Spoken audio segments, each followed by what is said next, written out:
គោរពជំរាបសួរពុកម៉ែបងប្អូនទាំងអស់គ្នាដែលនិយមលេងស្នាដយន្តទាំងអស់គ្នានៅគណៈពេលនេះដែរថ្ងៃនេះដែរ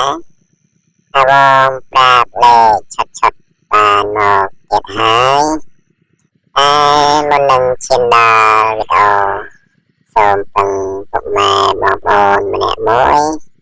ជួយចុចlike វីដេអូនិង subscribe ម្នាក់មួយផងដើម្បីទទួលវីដេអូថ្មីជារៀងរាល់ថ្ងៃពីបងខ្ញុំបាទកុំឲ្យខាតពេលយូរចូលស្ដាប់ទាំងអស់គ្នាបងស្នោតចេញអី69បងស្នោតចេញអី6បងស្នោតចេញអី